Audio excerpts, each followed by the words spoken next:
Friday night. Out on the town. Ha! No, out on the town for me means hanging out in historic Folsom, having a beer and a salad, reading a book. So I've been reading SIncero's Make Money. No, wait. You are badass at making money. That's the book. I met with a friend, just talking about some business stuff. And otherwise, I just had a beer, had my salad with chicken, get your protein in. And then I'm going to head to the store on the way home and grab some toilet paper and Halo Top ice cream because that's how I party. And then actually, I have a trivia night with my Active 2030 club. So that's what's up this Friday night. So as long as I'm walking downstairs and trying to be careful. So as long as I'm not totally exhausted at the end of St. Patrick's Day Active 2030 trivia night, I will read some more of Gentlemen in Moscow. I haven't read it for a couple days. I've mostly been reading The Incorrigible Children of Ashton Place and enjoying it. I'm not very far into it because honestly, over the week, just this week, I've been working late, doing stuff late, and haven't had a ton of time to actually read. So, hoping to get some good reading time in this weekend for middle of, what is it called? Mid-month, the mid-month book bash. That's what it's called. I don't know what this light is behind me. Oh, that's my own dome light in my car. Go away. Okay, there we go. It went away.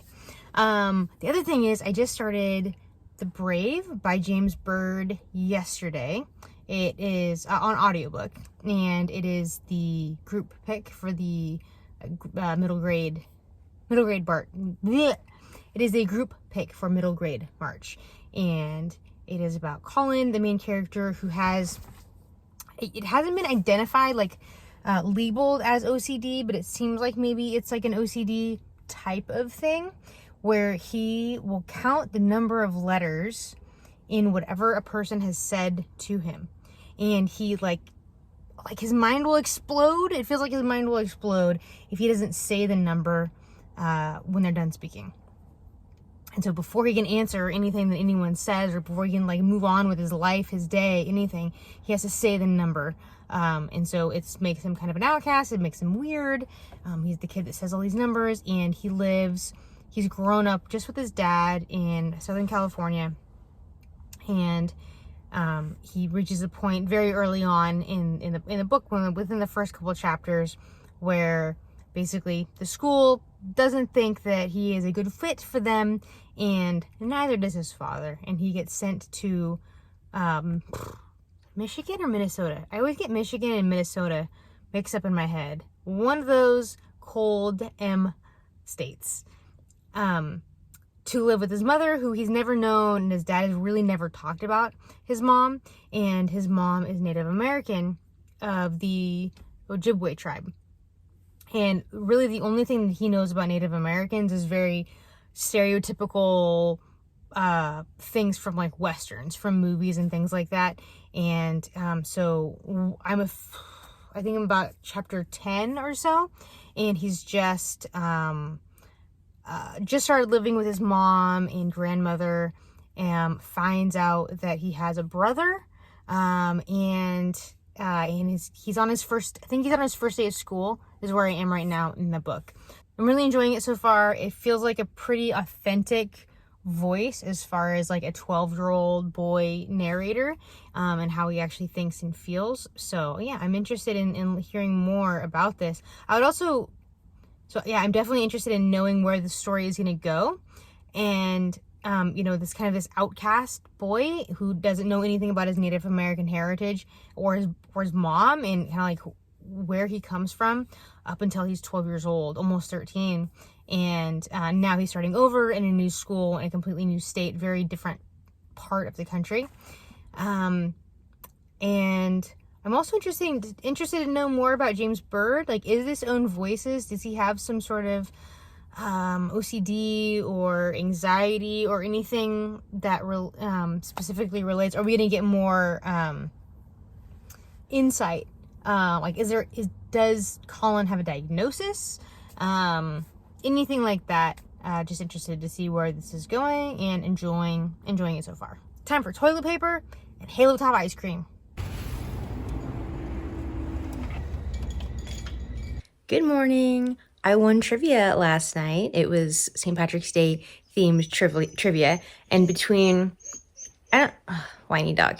I don't think I got any answers right that particularly had to do with me going to Ireland before, but there was the book that I read January, I think, from my book club, How the Irish Saved Civilization. I got probably 2 or 3 answers that I got right that nobody else knew, specifically because I had read that book. So that's exciting. So I got a gift card to Bevmo, so that'll be good. And then, so it's just after 8 in the morning, Saturday morning, and I've been up for like an hour and a half or so. And is anybody else like this? Like, if I don't have a solid plan, a solid agenda, like in the military, they call it an appointed place of duty, I just have a really hard time kind of like self-managing. My dog wants to go out. As soon as you sit down and get comfortable, right? I got blankets on me. Okay. So anyway, so I've basically been like puttering around this morning, intending to do things and then not really doing them. Now he doesn't actually want to go out. He wants to go out for you know what, but that's not happening right now. Anyway, so I have been intending to be reading all morning, and that hasn't exactly happened because I get like sidetracked by thinking about what else I'm going to do. During the week, I'm so much better at this than I am on the weekend. And I had a problem with this even like when I was in college, and we would have, whether it was just like a random holiday day off, like Labor Day or something, or Thanksgiving or whatever breaks. Oh, my arm is feeling really tired. My mom left an iced tea over there. That's weird. Anyway, so I have some things that I want to get done, including some work today. I need to work out, and I need to go to the office for probably a few hours and get some just like quiet time thinking type of work done. But I also just want to have like a casual reading morning. So maybe me talking to you will just kind of like prompt me to actually just like put down the phone, Erin, and like actually dig in. So I have been reading a bit of The Incorrigible Children of Ashton Place, The Mysterious Howling. This is the first in a series, and the adult here, Penelope, is a young woman who grew up without her parents. She doesn't really know the history of her parents. She grew up in a, school for orphan girls, and has been, trained up very well. And this is her first job as a governess. She's been hired by this young, very well-off couple who have taken in these 3 children, these 3 siblings. And the kids seem to have been raised by wolves. You can see on the cover, there's actually only 2 of them on the cover. Is there a 3rd one in the tree? Ah, the 3rd one's in the tree. That makes sense. Chasing the squirrel. That's part of the story. And they like act like wolves, basically. And so she's having to kind of train them up to be humans and train them not to chase squirrels or climb the bookshelves, where it's okay to climb the staircase. It is not okay to climb the bookshelves, and that's an important distinction. So anyway, it's really cute, and I think that there's like Lemony Snicket vibes to it, but not in an overly heavy-handed way. Like, there's one reference that I just read. By the time you read this, it is quite possible that the name of your own hometown may have been changed from something charming such as, say, Sweet Maple Ridge, to something more sleek and modern, like Aluminumville. This is called progress, and there is no stopping it, so it must be cheerfully borne. So there's just these little things, and there was more to it before that in that chapter having to do with geography and globes.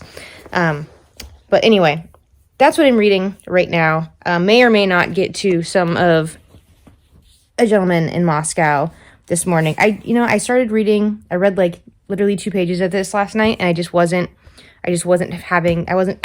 knocking over my glasses.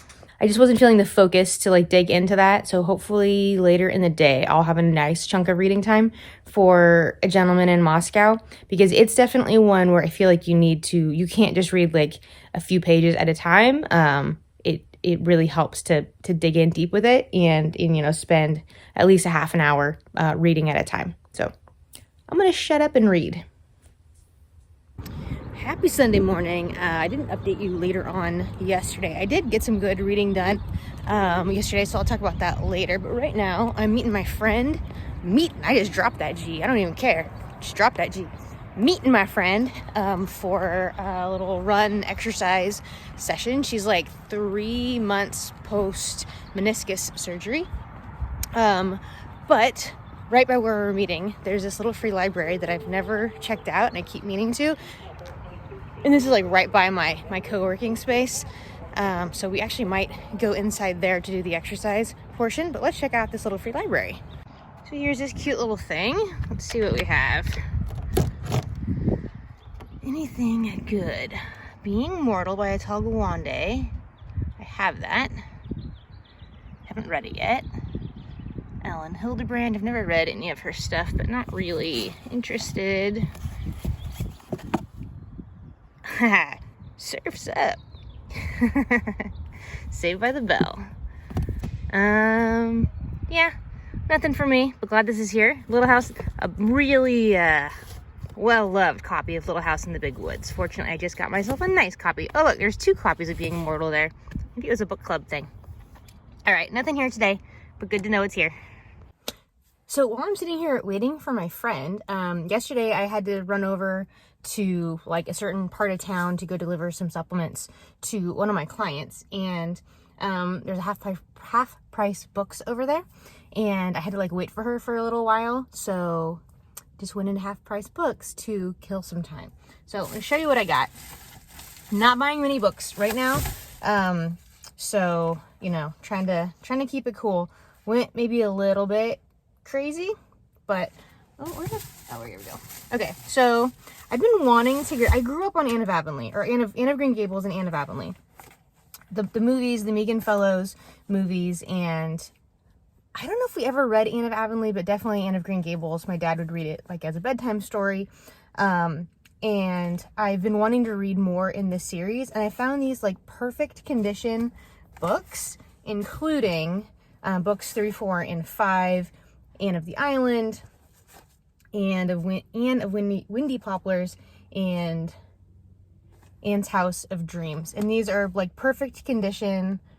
What's the publisher? Bantam Books, mass market paperbacks, and they're in great condition. There were like books like 6, 7, 8 or something like that, which weren't Anne, and since I'm trying to be good about like just not buying a ton of books, I just restrained myself to keep it to the Anne books. Then I saw this box set of Jan Karen, the Mitford years. I'd been interested in this. Kate Howe is doing a year in Mitford, and I'd been interested in these books, and I didn't have any of them yet, and so I thought that sounds like a really nice, just like a pleasant, wholesome, positive, good feeling type of story to get into, so I picked that up. Then we have Little Constructions by Anna Burns. I messed up the back cover. Anyway, Anna Burns, the author of Milkman, who won the Booker Prize, 2018 or 19? And I've heard a few people talking about this recently and really liked it. Like people who didn't like Milkman even really liked it. But even just recently, I've heard a couple of people referencing Milkman and like, gosh, I really need to get to that. So I saw this and picked it up. And I really like this cover as well. So Anna Burns is an Irish author, and this has a lot to do with like Irish families and crime and stuff like that. I've been to Ireland. I'm really interested in like the history and like the socio-political stuff in Ireland, and I want to learn more about that. Another well-known author whose first book that I knew of that I haven't read yet, but I picked up the second book, is Daisy Johnson, Sisters in general seem to be a very common book plot point recently. Basically, I didn't read much about this other than I really love that cover. And I heard, I don't know who it was, somebody else recently speak about this and really, really enjoy it. And then I have Rebecca Roanhorse, Black Sun. And this is the first book. Rebecca Roanhorse, the author of, oh crap, what's that called? Lightning is in the title. Is it? Okay, I read the first book in this other like fantasy series she has. This one is the first book in a new series, and I've heard really good things about it as well. And the end papers are this beautiful colored map. Does it go onto the back? Probably too. Yeah. Oh, it's so pretty. So Rebecca Roanhorse is a Native American author, and Trail of Lightning, that's the first book that I read. I really enjoyed that. And yeah, so, you know, just more books to add to my never-ending TBR, of course. All right, I gotta go and figure out where my friend is.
Talk something out with you. I'm in my co-working space, and I just did this basically like my business coach's company. My business coach just did like 2 weeks ago this big event in Orlando, coaching conference, and it was a big, like, you know, I couldn't go because of the virus because my mom hasn't been vaccinated yet, just safety and all that. I will be going to the one in Franklin, Tennessee in June. Doris, hope to see you there. Not at the conference, but in Tennessee. And anyway, I was just able to watch. It was like the first kind of bit of the day, and it always starts with, he's a huge like F-bomb dropper and just kind of like an in-your-face kind of person, and particularly like when he's on stage at an event. So it's always meant to like really get you fired up, and he's really, really good at doing that. But he'll usually have some sort of like look within type of thing where it's like, you know, get out a pen and paper and write this down. Or usually what he does is say, you know, stand up, go outside, take your phone with you and make yourself a video and talk to yourself about these things. So he did that. And because I wasn't there in person, I just kind of, journaled about it in my journal, or bullet journal. And what this is really talking about, first of all, just the context is he owns a nutritional coaching institute. It's one where one of my two of my certifications are through. And so he knows all about building a nutrition coaching business. And now he coaches other fitness and nutrition coaches as well. So that's kind of what the context of this is. And we always talk about with our clients is we are the bridge that fills in the gap between where they are right now and then what they want. Like we help them cross that bridge, right? With our knowledge, our experience, our coaching, our methods. And so when we look at it in business terms, we have where we are now and where we want to be. And basically, what is that gap? What lies in that gap? What's preventing us from getting from where we are to where we want to be. And basically the answer is always me, yourself. I am the gap. And one of the things I've really been struggling with in my business is just clarity and knowing what is that. I know where I am, which is very way down here. I know where I don't know where I want to go. I just know I want more. I need to be better. I need to make more money. I need to help more people.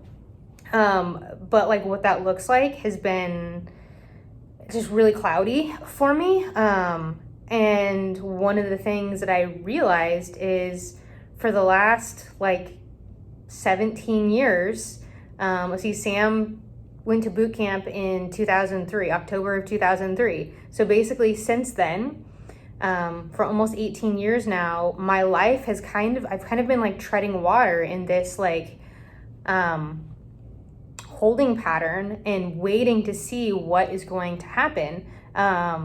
Not really being able to plan much for the future because I don't know what the future holds. And then especially when he got hurt, so much of my life was just like waiting for the phone to ring, waiting for the next phone call, for the next hospitalization.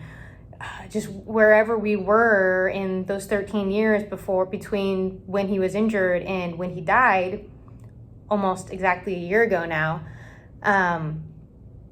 So I basically have not been in the habit of being able to have vision, to be able to look toward the future. So I'm finding that really like a difficult even exercise to do. And now I'm in a place where I can be anything, do anywhere. And I've been so kind of tethered to my current circumstance, or my, what was my circumstances and my, location and everything, because I needed to be here for Sam and for anything that happened.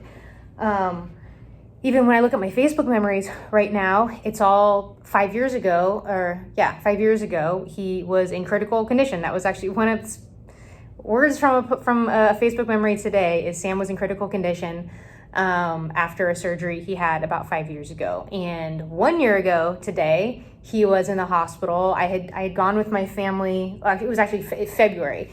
I had gone with my family, finally went to just do like a fun vacation, and we did Universal Studios one day and basically went there just for Hogwarts.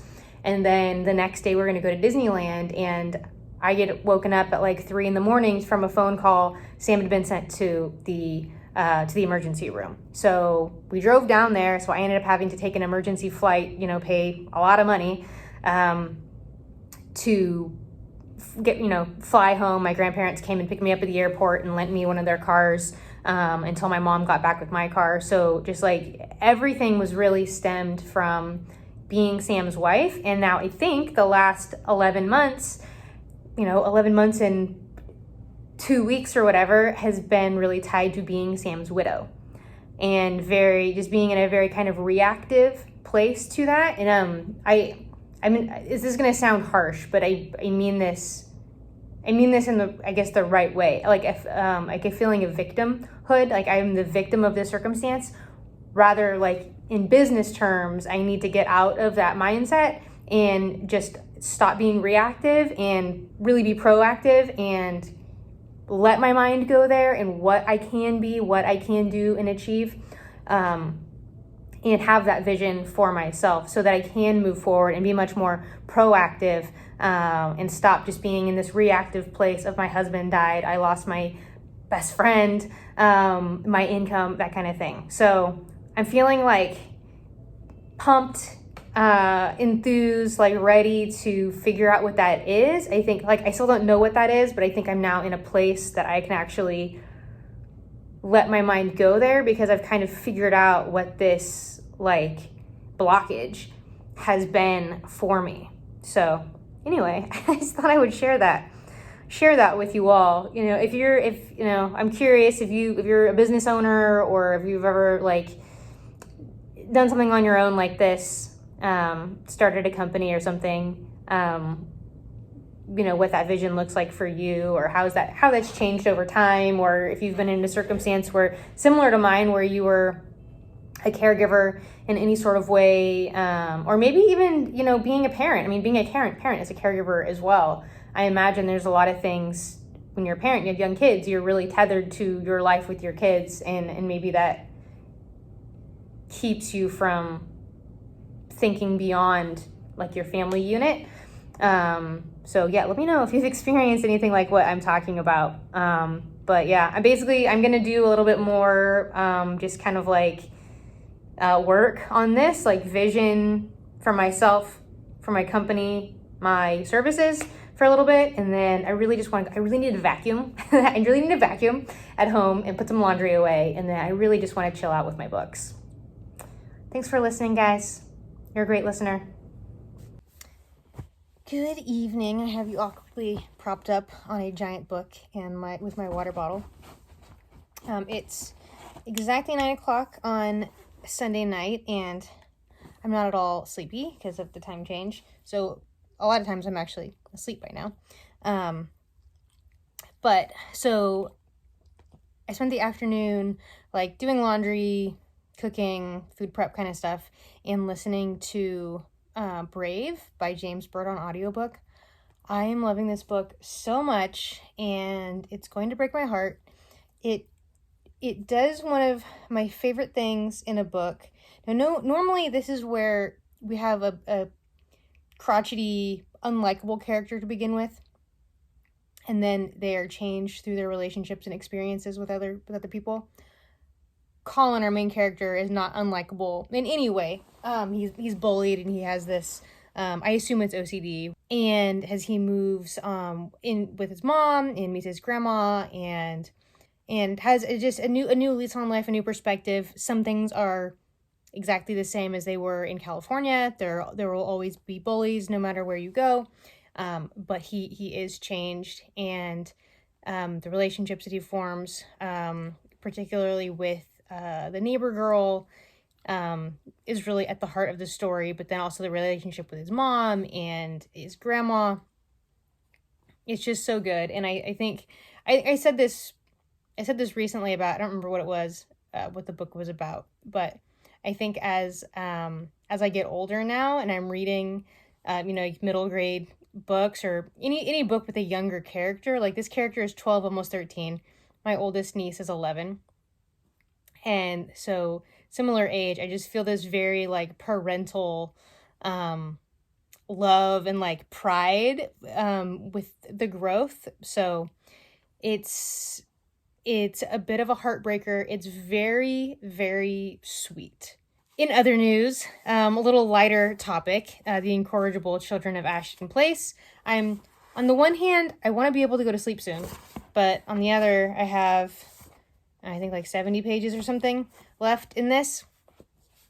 So I'd love to be able to finish this tonight, but I also don't want to be up that late, but I'm wide awake right now, so I might finish this tonight. And then I read a good bit in A Gentleman in Moscow. I think it was earlier today or yesterday. It was yesterday afternoon. Read a good bit. And as I had, I think it was in the last vlog, I kind of speculated that it was basically going to be the Count, Alexander, our main character, is essentially imprisoned in the Metropole Hotel due to, essentially because he was born rich, and the Bolsheviks have now taken over, and the format of the story is that we get to know more about him, and kind of the socio-political context through his meeting other characters. There was interactions with other characters, and that has continued on. It started with Nina, a 9-year-old girl, and it has continued on with his friend Mishka and some other people. So I'm really enjoying it, and I think yesterday when I was thinking about this, I had a much more like articulate way of thinking about this. But I think it just feels very human, and we're getting a very realistic look at different characters, different types of people in different circumstances. I wish I had a better way of saying that, but hopefully I'll update you again tomorrow at some point and wrap this up. Hopefully I will have finished The Incorrigible Children of Ashton place by then. It's the next morning. You can tell because bedhead. But anyway, I could not hang for the last like 6 pages last night, which is weird because it was exciting things were happening. The chapter that I started off with last night was like the culminating event, this party that whatever lady, what's her name, the mom, basically the wife. What is her name? I want to say Clarence, but that's Constance, Lady Constance, the Penelope, who I figured out like eventually it mentioned she's only 15 years old. Anyway, so Penelope is supposed to like My Fair Lady the kids, so they can be like presentable and not embarrass her, because that's her biggest, Lady Constance's biggest concern is that she's going to be embarrassed at this big party. Well, just in general, but particularly at this big party. So that's where I started off last night, was the big party. And it turns into a pretty good adventure happening.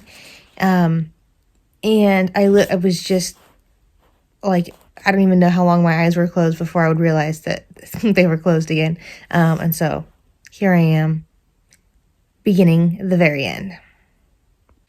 It never solves the mystery. It's called The Mysterious Howling, and it doesn't solve the mystery.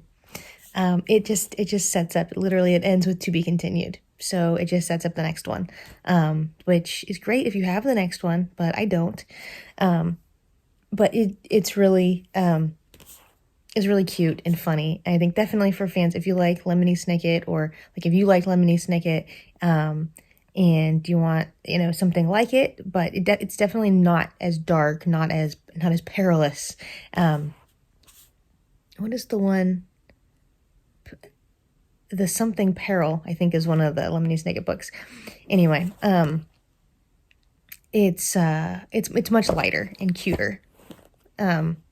It's much lighter than the Lemony Snicket books, or the series of Unfortunate Events books.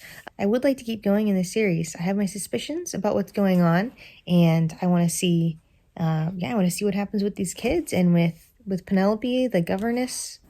Good times. Definitely a stark contrast between Brave, which I'm not quite finished yet with, but I mean, this is like definitely on the, could go for the younger side of a middle grade reader. Brave is an older, or at least, an older and more mature middle grade reader. It's like watching a sitcom versus watching, a serious drama, I guess, on TV. So anyway, I'm going to get on with my morning routine. It is 5:15 on Monday morning, and I need to get on with my morning. Welcome to my morning routine. I start with water and coffee, meditation and prayer, and then I'll read something, typically a little bit of nonfiction. I'm reading a marketing book right now called Expert Secrets by Russell Brunson. I'm training a client at 7 this morning, so I don't have much time this morning compared to normally. I have a little bit more of an extended morning. But I better stop talking to you and actually get the day going. I just finished The Brave. It's so good. I literally had like 5 minutes left. It perfectly took me from my co-working space to the gym. It's just a good, sweet book about deep, heavy topics. So definitely for a more mature middle grader. But I think also really great for adults. I think adults probably tend to really like this kind of hard-hitting middle grade because of the more mature topics in them. But I absolutely just adored this book, and Colin, our main character, and the growth that he goes through, and other characters as well go through. So it's about him discovering what it is to be Native American, what that means, what it doesn't mean, about relationships, the difficulties in relationships, and how people can change and grow and transform. I think I'm actually going to wrap up the vlog here. So just to recap, so far this month for March Mystery Madness and Middle Grade March, so finishing The Brave and the Incorrigible Children of Ashton Place. Now I'm up to 3 middle grade books. I've read 1 mystery, so that was Dark Sunday by Nikki French. You know what? I don't know if I ever even got like back to you on that one in the last vlog, but it was not my favorite of the Nikki French books. It was, so it's the 6th book out of 8. And it got really compelling toward the end, but I just didn't find it wasn't pulling me along as the other ones. I wasn't quite as invested as I have been in the other ones, but still, it's like characters I like to be with. That's the other thing too, actually, is that there were fewer of our normal secondary characters were involved. So I think that was part of why I was just a little bit, my heart wasn't as into it. And then I'm still in the middle of my Booktube Spin book, A Gentleman in Moscow. So I think I don't know what mystery I'll pick up next, but I am definitely going to pick up a mystery next. Tell me what you're reading. What have you finished this month? Thank you for watching. See you around the tubes.